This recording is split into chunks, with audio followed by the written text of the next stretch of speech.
Okay, இது வந்து பார்த்தீங்கன்னா இப்போ ஃபயர் அலாரம் சிஸ்டத்தை பற்றி பேசிட்டோம். இப்போ வந்து ஸ்ப்ரிங்க்லர் சிஸ்டம். ஸோ ஸ்ப்ரிங்க்லர் சிஸ்டத்தில் நீங்கள் எடுத்துக்கிட்டிங்க அப்படின்னா single lock system, double lock system. So இந்த சிங்கிள் லாக் சிஸ்டம் அப்படின்னா உங்களுக்கு வாட்டர் வந்து டிஸ்சார்ஜ் ஆகும்.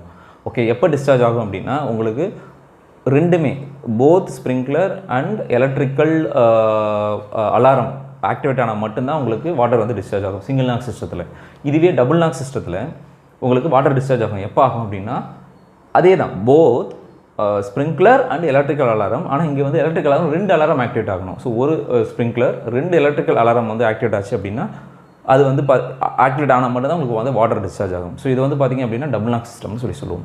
ஸோ இப்போ இந்த வீடியோ வந்து உங்களுக்கு ஒரு சின்ன ஒரு இன்ஃபர்மேஷன் கிடச்சிருக்கும். Single lock system and double lock system and fire alarm system and sprinkler சிஸ்டம்னா என்ன அப்படின்றது உங்களுக்கு ஒரு சின்ன ஐடியா கிடச்சிருக்குன்னு நம்புறேன். ஸோ இதை பற்றி இன்னும் நம்ம டீட்டெயிலாக இந்த சேனலில் வந்து நம்ம டிஸ்கஸ் பண்ணுவோம். அப்படி டிஸ்கஸ் பண்ணணும் நீங்கள் நினச்சிங்க அப்படின்னா இந்த வீடியோ லைக் பண்ணிட்டு உங்கள் ஃப்ரெண்டுகளுக்கு ஷேர் பண்ணுங்கள். இதை பற்றின ஏதாவது கருத்துக்கள் இருந்ததுன்னா கமெண்ட் பாக்ஸில் கமெண்ட் பண்ணுங்கள்.